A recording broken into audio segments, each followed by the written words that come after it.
ndakanzwa Mose achirayira vana vaIsraeri kuti imi vana vaIsraeri vanasikana musaroorwe nevarume vekumwe, roorwai nehanzvadzi dzenyu kuti nhaka irege kuenda kuvatorwa. Yes. Nhaka. Hallelujah. Amen. 149 dzamapisarema obva ati vanai nhaka inobva kuna Mwari, saka nhaka haifaniri kuenda kuvatorwa.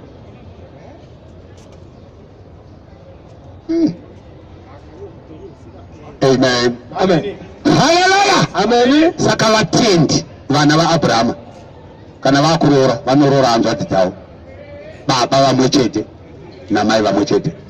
Baba ndiani? NdiKristu. Mai ndiani? ichechi. Saka mutendi brother, mutendi sister, brother and sister, they get married kuti nhaka irege kuenda kuvatorwa.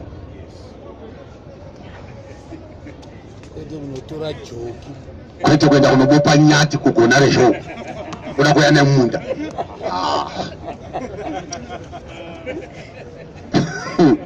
Ngarime nenyatiwe. Hallelujah. Amen. Amen. Amen. Ndochiprofita chese chaitwa naAdhamu. Abrahama aireva chechi kuti vaKristu vanowanana pachikristu chavo.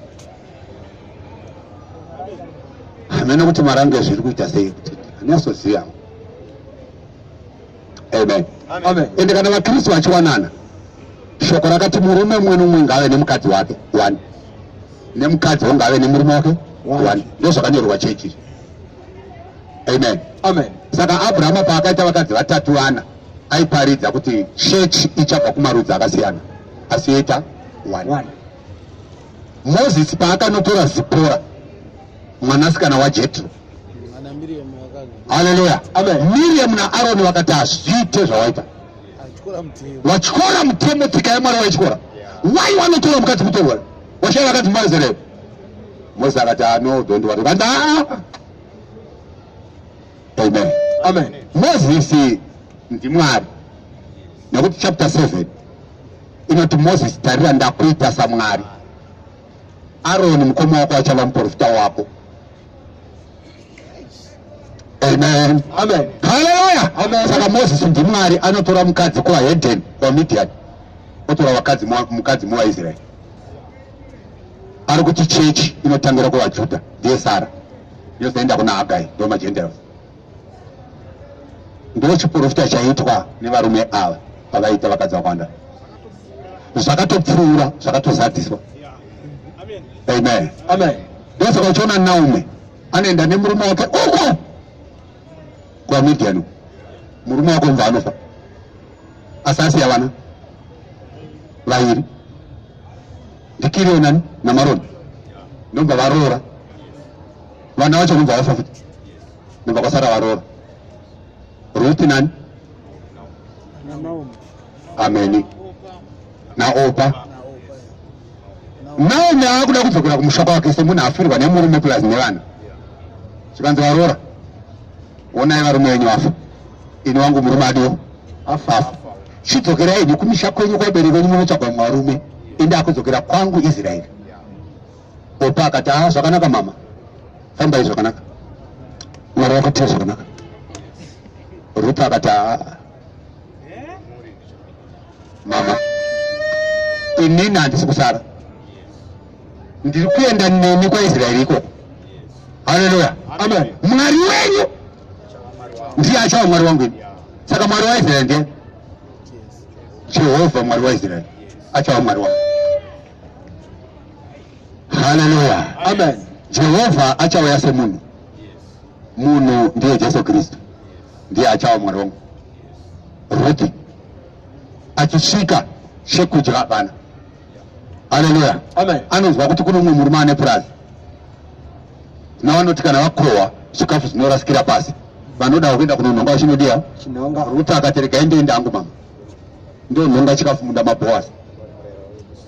Waya murayiro wokusiya wanga wakapiwa kuti gore rechinomwe kana isabata kana marima amfanira kukohwa zvese, siirayo varombo. Hallelujah. Amen. Saka Boazi akohwa asiya zvimwe munda, Ruthi akuenda kunodi Nanonga. nyambirwa kuenda kunonhonga ndokusangana naBhoazi. Boazi ndiye muridzi womunda, is a farmer. baba wangu murimu. Amen. Wepa akurorwa muna. But media arikurorwa na boss. Chivanzi chireka kuti azokunonga. Amen. Chireka kuti azokudi. Uyakumba uyasochera zvandakaisa mudura. Zokunonga chisiyachi. Amen. Unonzwa mukadzi mukaenda nachiti kunyangwe nembwa. Zinorema nemafufu anodonha patafura yatenzi achidya nevana vake. Zinonhonga wembwa. Muri imbwa saka muchinhonga. Kana mabva muumbwa hamunhongiba. Haleluya! Kuti kana matenda kuna Jesu musaita zvokunhonga. Zvokupakurira. Vanodya zvokudya zvavakatamburira. 127. Amen. Saka Boaz ndiKristu. Ruthi vaEdeni. Mukadzi akabva kuEdeni. Anga ari shirikadzi. Akafirwa nemurume. Murume wakanga arani.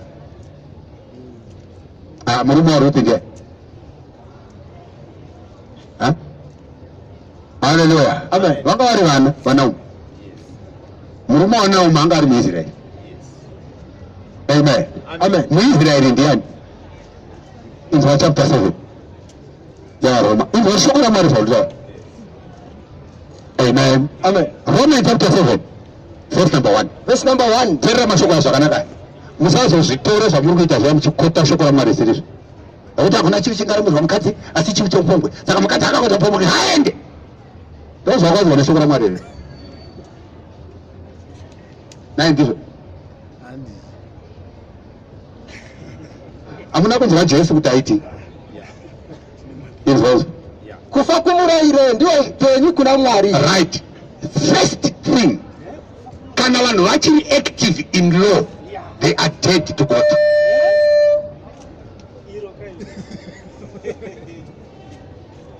Kana vanhu vachiri active murayiro, they are dead to God. Zvino vakafa vagare nhaka. Nhaka inogarwa navapenyu. Yes. Right. Varume. Amen. Izwa verse 1. Hamuzivi here hama dzangu. Hanzi hamuzivi here hama dzangu. Pauro ari kutaura nevaJudha. Ndio vari kuti hama dzake. Vakanga vatenda kuna Jesu vari muItali, muRome. Nekuti paakasvika kuRome pana chapter 28 yamabasa, akatanga kusvikoparidhira vaJudha vakanga vari muRome. Ndio vakatanga kutenda shoko. Haritanga kutendwa nevaHedheni, rotanga kutendwa nevaJudha. Saka ndo vaakunyorera kuti hamuzivi here hama dzangu. Nekuti ndinotaura navanhu vanoziva murayiro. Abuda pachena manje. Kuti vari kuti hama dzangu vaJudha ndo vanoziva murayiro. VaHedheni vanga vasina murayiro. Pakapiwa vaJudha murayiro paMount Sinai, VaHedheni vanga vasipo. Havaverengwe panyaya dzemurayiro. Mitemo ine 10 VaHedheni havana kuipiwa. Ndotaura nevanhu vanoziva murayiro. Kuti murayiro unobata munhu. Kuti murayiro unobata munhu nguva yose upenyu hwake. Kuda kuti as long as you live in Zimbabwe, you are under the constitution of Zimbabwe. Break it and you will be arrested. For the rest of your life. Hallelujah. Amen. Yes, akufananza. Nekuti mukadzi une murume. Nekuti mukadzi ane murume wakasungwa nomurayiro. Akasungwa nomurayiro kumurume wake. Iye achiri mupenyu. Kana murume wake achiri mupenyu. Asi kana murume afa. Asi kana murume afa. Wasunungurwa pamurayiro womurume. Mukadzi asunungurwa pamurayiro womurume. Saka Jehovha akati ndakanga ndiri murume kuna Israeri. Saka Israeri anga yakasungwa nemurayiro kumurume kuna Jehovha. Until Jehovha azofa, Israeri yasunungurwa pamurayiro. Nekuti murume afa. Yes. Amen. Saka Jehovha akazofa. Ichokwadi. Akafa. Nekuti akauya semunhu. Ndobva aroverwa pamuchinjikwa. Ndobva mbavha yatotaura uchike kunyangwe naMwari. Zvawaroverwa pamuchinjikwa pamwe chete naye. Saka akaroverwa pamuchinjikwa akafa ndiani? NdiJehovha. Saka Jehovha kana afa, mukadzi anonzi Israeri asunungurwa pamurayiro. Saka wodii manje? Number 3. Naizvozvo zvino kana akawanikwa nomumwe murume, kana mukadzi akawanikwa nomumwe murume murume wake achiri mupenyu, uchanzi chifeve. Mukadzi yechifeve asikana murume wake afa, asikana murume wake afa, wasununguka pamurayiro, akati asununguka pamurayiro, zvino haazi chifeve, haachanzi chifeve, kunyange akawanikwa nomwe murume waanoda, nekuti wake akati akafa. Yes. Amen. Amen. Inzwa nyaya yaitaura akuidudzira manje. Saka hama dzangu imi vaIsraeri nemiwo makaitwa vakafa kumurayiro waJehovha zvichiitwa nomuviri waKristu pamuchinjikwa. Amen. Amen. Yes. Kuti muve mukadzi wemumwe murume, iye wakamutswa pavakafa, murume weyesu nezvi ndeuye amuka kuvakafa. Akanga ari murume wenyu ndiye akafa pamuchinjikwa. Murume wenyu ndiye amuka kuvakafa. Jesus Christ. Mukadzi wemumwe murume akamuka kuvakafa kuti tiberekere Mwari zvibereko. Mukadzi wose paanoroorwa anoorwa kuberekera Mwari zvibereko. Yes. Amen. Amen. Saka vaIsraeri vane mumwe murume munyowani, ndobva ati I give you a new command because I am a new husband, but the same wife. Amen. Amen. Hallelujah. Amen. Kuti muve mumwe iye akamutswa kuvakafa. Purpose yekuroora mukadzi ndeye kuti aberekere murume vana, tiberekere Mwari zvibereko. Saka ari kuti davi rimwe nerimwe riri mandiri risingabereki, baba vanoribvisa. Hey. Hallelujah. Amen. Yeah. Ndo nyaya yacho. Yes. Number 5. Yeah. Nekuti panguva iyo tichiri munyama, ari kuti tichiri pasi pemurayiro. Kuchiva kwezvivi kwakamutswa nemurayiro, kwakabata mitezo yedu, kuti kubereke zvibereko zvinoisa kurufu. Saka murayiro anditira unomutsa kuchiva kwezvivi, kuti kana vanhu vazara nekuchiva kwezvivi vobereka zvibereko zvinoisa kurufu. Ndosaka Jesu akati paya berekai zvibereko zvakafanira kutendeuka. Yes. Asi zvino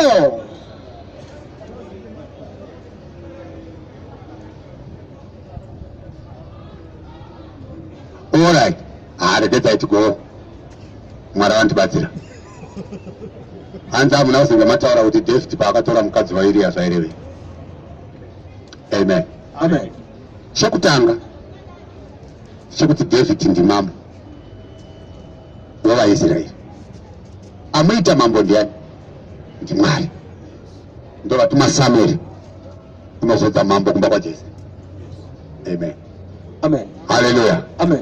But pane nyaya iripo yekuti David haachakwalifaya kuvakira Mwari imba nokuti adeura ropa rakawandisa. Amen. Saka anofanirwa kuzvara mwana anozovakira Jehovha imba. Kati mwana anozvarwa naDavid, amen, anofanira kuzvarwa nemukadzi womunhu. Saka David anofanira kutora mukadzi womunhu ozvara mwana iye ovaka temberi inonzi temberi yani yaJehovha. Saka akazvara Solomon ndomba waka temberi yaJehovha, mwana waBhatisheba mukadzi waIria. Amen. Amen.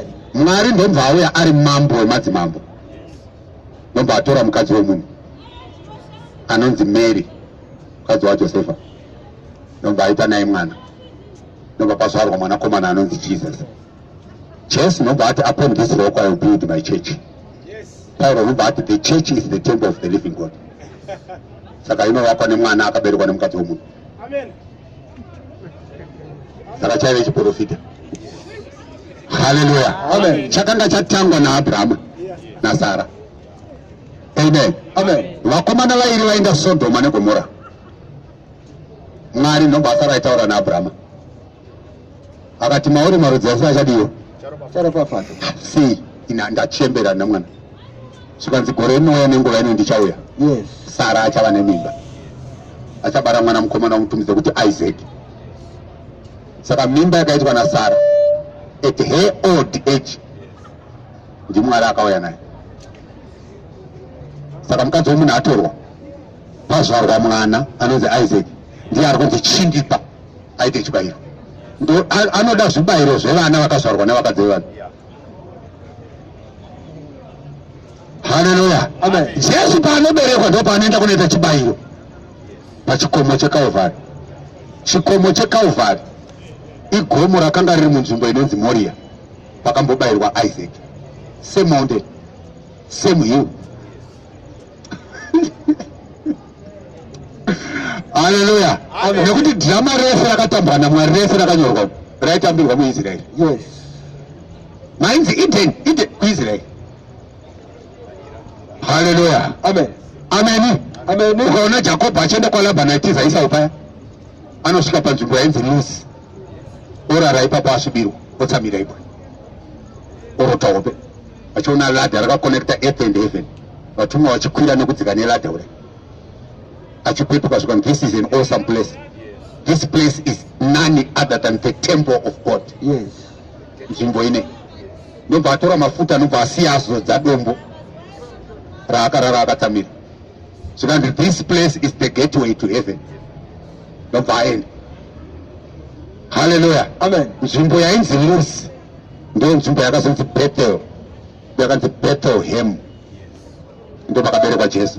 Saka dombo rakarara rakatsamirwa naJacob ndiJesus. Saka Jesus is the gateway to heaven, and he is the temple of God.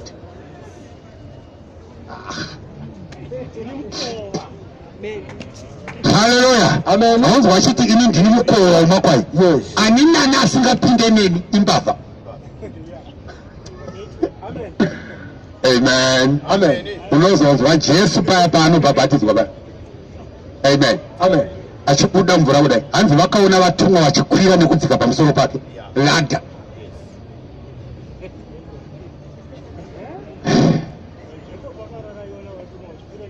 Hallelujah. Amen. Amen. Amen. Saka it was all prophecy, it was mystery. Saka wakaverenga mashoko iwo atiri kutaura ana Genesis nanana, watanga kutaura zvokubudira kupanyika, warasa vanhu newe zvese warasa. Hakuna chaunotaura chine chekuti anokubudira kwauri panyama. Unotaura Jesus Christ. Amen. Amen. Saka Isaac achibayiwa kudai, Mwari vakati oh, ndazviona kuti unondida. Amen. Amen. Chireka kuuraya mwana, choka shure kwako. Abraham ndo paakachoka, ukaona gondobwe rewai rakahakira nyanga mumuti kudai, zvikanzi chitora ubaye panzvimbo yemwana. Unonzwa Pauro akutotaura kuna vaHebheru kuti nekutenda Abraham akatobaya mwana akafa, achiziva kuti Mwari anogona kumusa vana vakafa. Saka Jesu paakaroorwa Mwari aiziva ndomusa. Haleluya. Amen. Saka gwayana rakanzi tora gwayana ndoriri kunzi naJohani Mubhabhatidzi, tarirai gwayana raMwari rinobvisa zviwo zvenyika, ndoriri kuenda paatari kunobayiwa. Nani? naAbhurahama. Abhurahama ndiye ndibaba, vari kubaya ani? Mwana. Saka Jesu ari kureva nani? Nababa.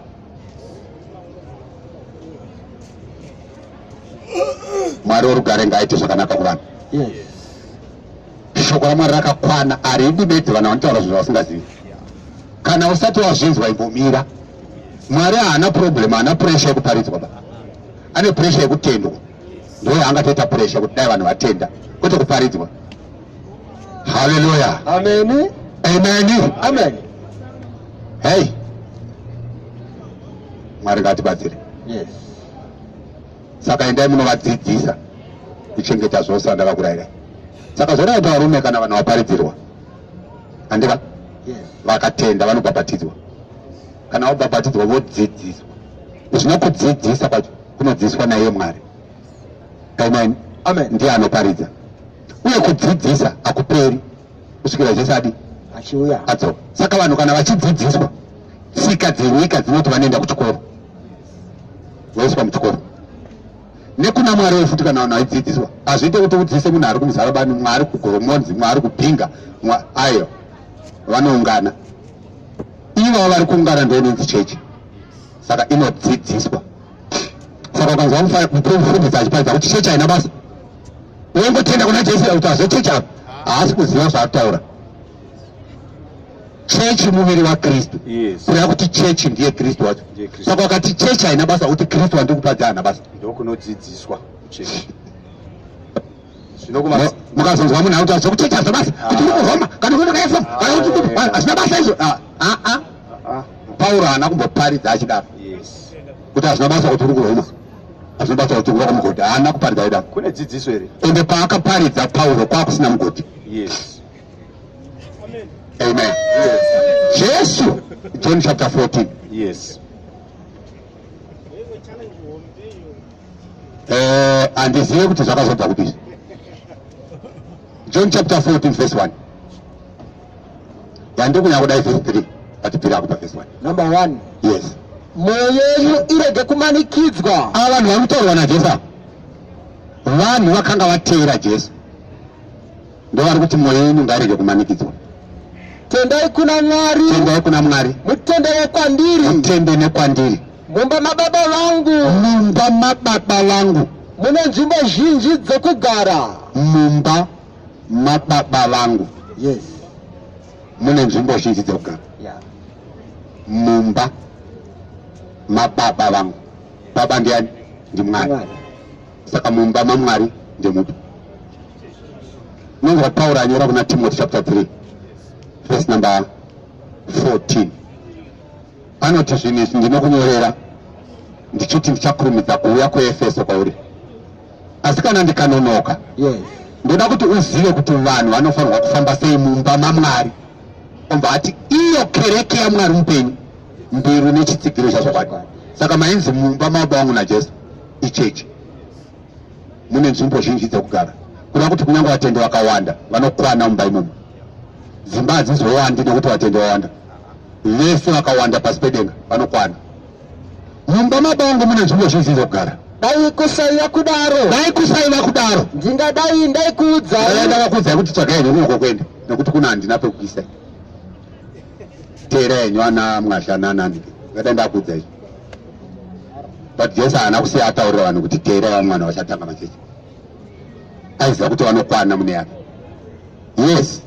Nekuti ndinoenda kunokugadzirirai pokugara. Ndinoenda kunokugadzirirai pokugara. Kana ndaenda kunokugadzirirai pokugara. Ndinozouyazve ndikugamuchirei kwandiri. Kuti apo pandiri nemi mugovapowo.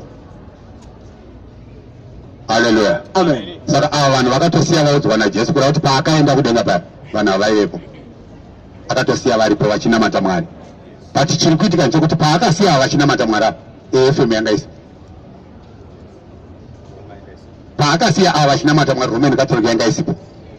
Anglican yanga isipo. Salvation Army yanga isipo. Methodist yanga isipo. Jehovah's Witness yanga isipo. End Time Message yanga isipo. Seventh Day Adventist yanga isipo. But akasiya vanhu vachinamata. Saka vaive chii? Ende ivava ndivo vakatindodzoka kuzokutorai. Saka Jesu akadzoka nhasi, haasi kusikotora zvinhu zvakasiya zvisipo, anosikotora zvakasiya zviripo. Yes.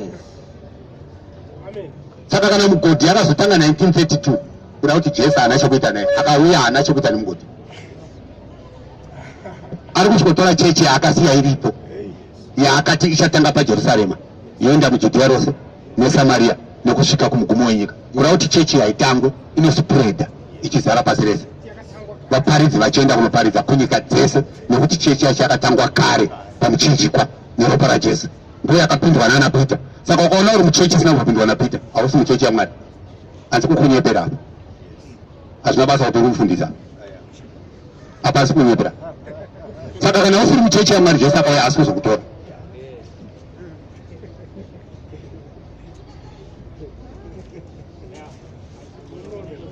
Hatigoni kunyepa. Aizve vanhu vari kunzi vachachemaka havasi vanhu vasingazivi Mwari, vanhu vanga vachonamata. Pamwe vakatoti vazhinji vatauya kwandiri nezuva iri vachiti ishe handina kuprofita muzita renyu, kaburisa madhimoni muzita renyu kuti mabasa esimba. Handichavaudza pachena kuti bvai kwandiri maito sakarurama. I never knew you. Inzwa shamwari, chirungu unofanira kuziva chirungu. Chirungu chekuti I don't know you nechekuti I never knew you zvakasiyana. Ukanzwa munhu ati I don't know you, ari kukupa mukana wekuti zviintroduce ndikuzive. Ukanzwa hata inevha nyuya kuti tanditomboda kana kunzwa nezvako.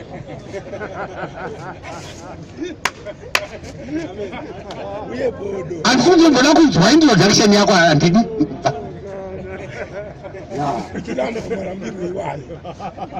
Saka vanhu vacharambuka murambirwo uyu nemakore avapedza vari mumachechi vachinamata vachibvisa chegumi vasingarovhe mwedzi nemwedzi vacharambuka murambirwo kuti I never knew you. Zvirema zvakasimuka mauricha kuti ndaiko maitirei ende rati vazhinji. Matthew chapter 7 verse number 22.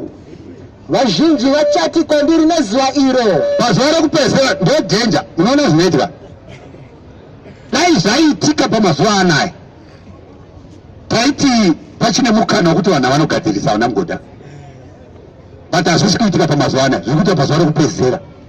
Ende pazuva rekupedzisira kune kwasara nzvimbo mbiri dzinoendwa nevanhu, is either kuupenyu kana kugena. Saka ndo pachaitika ichi zvokuti vacharambwa apa pazuva iroro vanenge vasina option ende havana kumuka vachaenda vakutenda kumoto. Dai zvaitika mangwanaka taiti pamwe kwamugoti vangatendeuki vakagadzirisa kusvika pazuva iroro havanenge varaiti. Zvino zvichaitika pazuva rekupedzisira. Yes. Vachati Ishe, hatina kuprofita muzita renyu here? did we not prophesy in your name? Vatendi vachitodedzera kuti prophesy papa, go deeper. Did we not prophesy in your name? Nekudzinga mweya yakaipa muzita renyu here? Did we not cast demons in your name? In the mighty name of Jesus, out! Unaitipitiri. Hallelujah. Amen. Did we not cast demons in your name? Nokuita mabasa esimba mazhinji muzita renyu here? Did we not perform miraculous signs in your name and wonders? Mumwe achamira pamberi paMwari achiti ini ndakaita kwesina kumboitwa kunyangwe naJesu yokuti mukadzi anoita nhumbu 3 days ozvara mwana. And I did it in your name. Munoti kudii? Ndima kamasiya mati anotenda kwandiri achaita mabasa makuru kupfuura andakaita. I surpassed Jesus. Imakati 9 months 3 days. Hanzi ndichati ndichavaudza muprofita wakuti zvino ndichavaudza pachena. Ndichavaudza pachena. Handina kutanga kuzivai. I never knew you. Ibvai kwandiri imi vaiti vekusarurama. Zvino ukaona profeti vako vadzingwa vakubva kuna Jesu wavo. Jesu ndiye akati kana bofu rikatungamirira rimwe bofu ese ari maviri anowira mugomba. Kuda kuti hapasina excuse yekuti uchapa. Ukangoona bedzi vamaka ndivo vatena kutarisa another direction otoziva kuti zvadhakwa. Otoziva kuti zvadhakwa.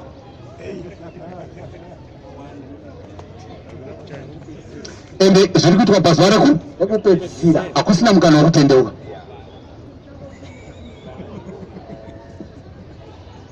Saka mukana wekutendeuka ndouno. Iwono. Today is the day of your salvation. Deuteronomy chapter 6 Corinthians. Today is the day of your salvation. Today. Haikona kuti mangwana because zvamangwana hazvizikanwi. Today. Ukatoti mangwana uri kuzvikudza. Ndo zvakataurwa naJames. Yes. Hallelujah. Amen. Amen. Amen. Saka Mwari according to his word panyika panapa ane church 1. Church yacho yakatangwa naJesu Kristu neropa rake pamuchinjikwa. Saka nekuma kutaura kwedu kwemazuva ano founder wechurch ndiJesu. Founder. Asi founder wemugoti ndeElijah. Founder weZayoja ndibaba Guti. Founder wechurch ndiJesu. Saka baba Guti naElijah mugoti naJesu vakafanana. Vari kumhanya murezi ati 1 ndiye achapomba iro. Yes. Saka kufunga kwako pachamhanya baba Guti naJesu achapomba iro ndibaba Guti. tikutaura shoko raMwari sezvazviri. Ndiyo vachapiwa Jesu achitosvika bairode. Kana zvikaitika izvozvo Mwari murevi wedemo. Hallelujah. Amen. Christ is the foundation of the church. Without Christ is the founder of the church. 1 Corinthians 3 verse 11. For God has already placed Jesus Christ as the one and only foundation of the church. And no other foundation can be laid. No other founder. No other foundation can be laid. From the word foundation you get founder. Saka hakuna munhu achafounda chechi. Yakafoundwa naJesu. Zvakuitika ndezvokuti ini ndonzwa vhangeri ndotenda ndopinda muchechi. Kana ndakapiwa chipo chokuparidza ndoenda kunoparidza vachipindawo pai vachiungana kunzvimbo dzavanogara ikoko iri chechi 1. Vari kuAmerica vachidaro, vari kuChina vachidaro, vari kuBrazil vachidaro, vari kuSouth Africa vachidaro. Saka inongonzi church in South Africa, church in Ephesus, church in Corinth, church in America, church in Zimbabwe. Hazvichinji. Hallelujah. Amen. Amen. Amen. Ndosaka anga achiti mumba mababa angu mune nzvimbo zhinji dzogara. MaZimbabweans vanoipinda vari muZimbabwe, vari mumba mabongo. MaChina ari kuChina vari mumba mabongo. MaBritish vari kuBritain vari mumba mabongo. Havaizadzi. Vachipindirana pazvese. Because Mwari ane one doctrine. One. The world over. Saka church ya Kristu in a same doctrine. Pasres. We are in a same spirit. In a same baptism. Pasres. Saka mukaona mabaptism amunobhabhadzwa mumachechi kwenye asiyana. Muri kuparidza kuti isusu hatisi vaKristu. Tiri vomwe. Saka mumwe ane divide in the rule tactic. Ane divide in the rule ndi Satan. Ndo saka achinzi ma-denominations. To denominate is to divide.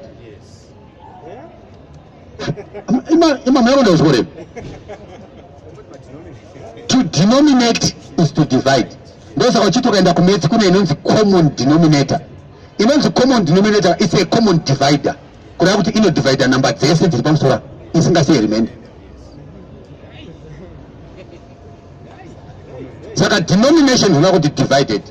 Saka Jesu akati a divided kingdom shall not stand. Shall not stand. When? In the last day. And will never.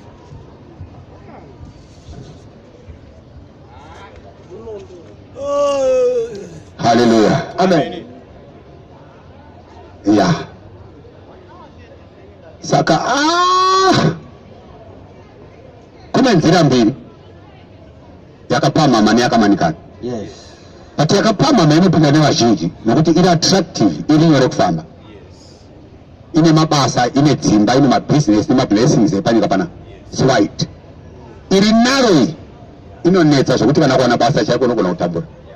But yanzi ndiyo inoenda kupenyu. And that narrow way is Jesus Christ. He says, I am the way. Which type of way? The narrow way. And the devil is another way. Which type of way? Wide way. Saka Satan ndio highway. Saka vane vachifamba muhighway vangaitoimbirana aitokurudzira kuti famba nehighway. Avazivi kuti tiri kuti famba nei? Jesu ari kuti highway inoenda kodi? Saka muri kuti hande inodi? Utoro wangomore nemabhoso highway.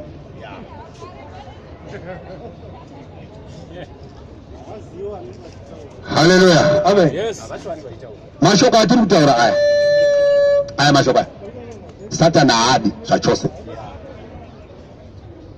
Satan haadi mashoko nekuti anoziva kuti vanhu vakaziva mashoko aya they will be set free by Christ. Unosunungurwa pai pauranda hwezvii zviendesani ndezvadiabhorosi. Saka nauri muzvii uri muranda waSatani. Ndo zvaina Jesu kana mashoko angu achigara mukati menyu muchavadzidzi vangu muchaziva zvokwadi nezvokwadi chakusunungurai. Yes. Uye vakati hatina kumbova varanda womunhu. Saka kuti vachasunungurwa pakuti zvikanzi uyo anoita zvivi ndiye muranda wezvivi. Saka muda kutosunungurwa pai pazvivi. Ndo mashoko akutaura kuna Pauro pana Romans chapter 6. verse 17.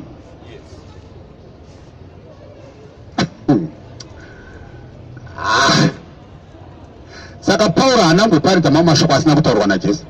Hapana kana wani rakataura risina kutaurwa naJesu. Verse 17. Verse number 17. Yeah. Asi Mwari ngaavongwe nekuti ini maive varanda vezvivi. Uyo unoita zvivi ndiye muranda wezvivi, ndiye mashoko aJesu. Yes. Kuna John. Saka Pauro ari kuti maive varanda vezvivi mukazoteerera nomwoyo. Baba mazoteerera nemwoyo kwete nenzeve. Yes. Saka mwoyo ndo wainzi nzeve dzenyu dzakaropafadzwa nekuti dzinonzwa. Yes. Amen. Amen. Saka Mwari akati nzeve asi kutaura akati maziso asi kutaura ari kutaura because Paul says we don't move by sight, yes, but we move by faith. James omva ati faith haisi yekutenda zvinoonekwa. Hallelujah. Amen. Maive varanda vezvivi mukazoteerera nemwoyo. Rudzi uru rwedzidziso Type of teaching, kune type of teaching, type of doctrine yamakaiswa kwairi yokuda kuti uda kutotorwa nemumwe woiswa teaching iyo. Ndo vakanzi endai munodzidzisa mubhabhatidza mozodzidzisa, saka unotodzidziswa naivawa. Hallelujah. Amen. Izvozvo makasunungurwa pazvivi. you were set free from the slavery of sin mukava varanda vekururama. and you became servants of righteousness. Saka unosunungurwa pakuva muranda, wova muranda, you won't be free. Hauite zvaunoda, unobva pauranda hwezvivi, slavery, oenda paservant of righteousness, and our righteousness is Jesus Christ. Yes. Saka uku uri muranda, uku unosvika futi muranda. But muranda ukuku manje kuzvivi ari dangerous, ane disadvantage because islave. Saka slave panyika pano kana ichishandiswa haibhadharwa, chikafu inopiwa chokutamburira, uye kana yachembera isagona kushanda inourayiwa, nokandwa mumakargo, vanoda vachiri able-bodied. But kuna Mwari manje a servant. Amen. Amen. Kana uchishanda uneka pay. Amen. Amen. Kana usangatsa neka bonus, utozofune housing allowance, netransport nemedical aid, uri kushanda. Kana waenda paretirement age unopiwa pension. Saka pension is everlasting life. Yes. A slave, a servant. Saka Pauro anoti I'm a servant of Jesus Christ. Kuna kuti ndichishanda kudai ndiri kudya, ndapedza kudya ndichanogara nhaka yeupenyu usingaperi pension. A civil servant. Andi munawo ma-civil servant. Muri ma-civil servant here? Hauzivi kuti uri kuparidza shoko yeupai pauri kushanda mukambani. Choda bonus to. Iyo bonus unzwa chikutaura kuti aiwazvo pacontract of employment hapana kunyorwa bonus, dzakanyora zvesalary. Saka bonus kuda kwedu kukupa kungoti thank you wakashanda zvakanaka. Saka udemand. Hallelujah. Amen. Saka natiri muna Mwari atidemand toda mota ibonus chatakatendera upenyu usingaperi. Pauro anti kana tine zvokudya nezvokupfeka totenda Mwari kuti maitei, asi chatakatendera upenyu usingaperi. Hallelujah. Amen. Saka tikashaya bonus, kushaya mota handina problem, ndokwira zupu. Amen. Amen.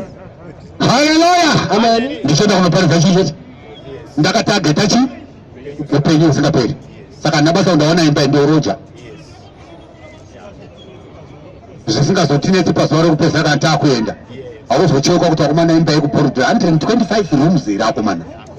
Saka yakutopara mukadzi warota akaita churu chemunhu anga afunga wakuwasha vakanga vafanira kuzoroora vanasikana vake, akati vana vangu vanga kutoenda kunochata, saka takutoenda yekusiya muchato wevana kwakucheuka kwakuita churu chemunhu haana kuzoenda. Yes. Hallelujah. Amen. Saka John anoti musada nyika kunyangwe nezvinhu zvine zviripo, Zviri munyika. nekuti kana munhu achida nyika rudo rwababa haruzi mari, kuda kuti Mwari haazi mari. Saka ukanzi receive your car, I prophesy business, I receive your business, I declare a job, kuparidza, but rudo rwaMwari harusi mari. Yes.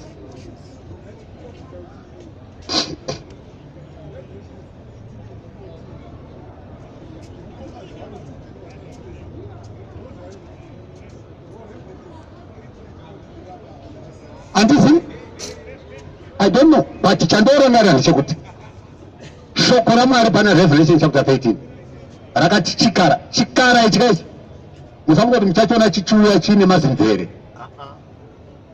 Hey, rakati chikara ichi chichamanikidza vose, vakuru nevadiki, varombo nevapfumi, kuti vanamate mufananidzo wechikara. Yes. Chekutanga kuda kuti unouya uri mufananidzo, but ukachitenzera unoti chimwe chinhu asi mufananidzo wechikara, but iwe hauchaziva kuti mufananidzo wei wenzi. Kana chamanikidza kudaro so chichazorambidza vose kutenga kana kutengesa vasina kugamuchira mufananidzo wechikara. Yes. Saka handichaziva kuti kana bhaibheri shoko raMwari radaro tozonga zvakunzi kana usina kubaya vhakisini hauende kubasa, kana waregedza kuenda kubasa buying power yabviswa kuti utenge chikafu bhadhari ende kuenda kubasa. Kana waregedza kuenda kubasa hauchatenga, kana usina kuibaya vhakisini haubuyi kuenda kumusika. Saka handichaziva kuti neshoko raMwari nezvinhu izvi zvakamira sei. Tiri kuzviona nemaziso physically, toona fanika kuti kubatsirwa, but pashoko raMwari zvikunoresa ka question marks. Saka isusu hatibayiwa. Ndozvazitori kana kutonovaudza kuti isa hatibayiwa ende hatibayiwa. Vanozvinzwa pavidhiyo YouTube, vanazvo zvese, isusu hatibayiwa. Ende Mwari akachenjera akavati imimi kana muchibaya vanhu vanobayai 10 million musei 4 million, pa 4 million ndopatiriva, ende tikasara hatina mosva nakuti vatenda vana unyakuwanda. Hallelujah, Amen. it's only a 30. Saka 4 million wakatiwandisa, but tiri kusara mu 4 million imo. Ini mende munobaya muchengetedze mabasa, but isa wakatengesa udango nekuda kwokudya, akazoutsvaga nemeso matsvuku nemisodzi, haana kuzouwana nekuti haana kuzoona nguva yekutendeuka. Hallelujah, Amen. saka ndati musabayo here, ayo ndati isusu. Saka imini esitakadi takasiyana, unless watotenda shoko iri wava part of us, totikudza kuti awa isusu hatibayo.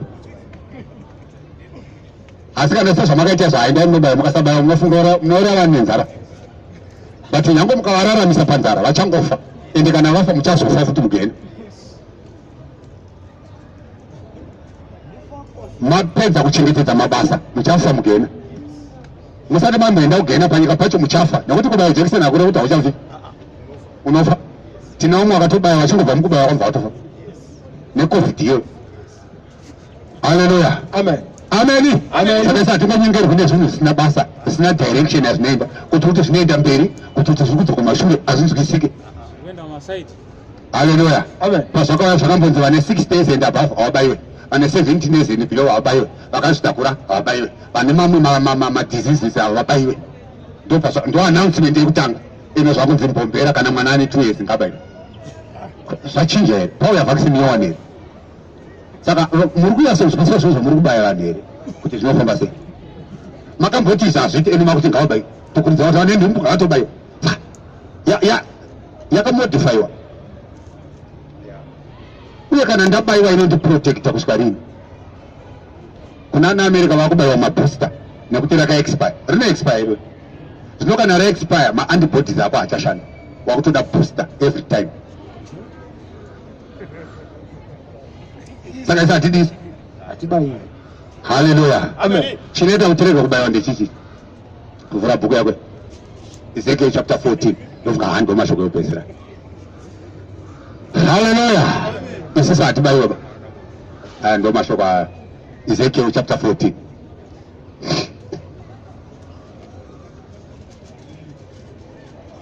Ezekiel chapter number 14 verse 17 to verse number 20.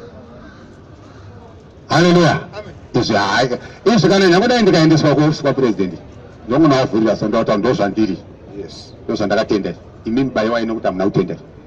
Ezekiel chapter 14, Ende mukasabayiwa munofa zvisvo. verse number 17. Yes, Or if I bring a sword against that country God says, if I bring a sword against that country and say, let the sword pass throughout the land, let the sword pass throughout the land, and I will kill its men and their animals. and I will kill its men and their animals. Yes, verse number 18. Verse number 18. As surely as I live, As surely as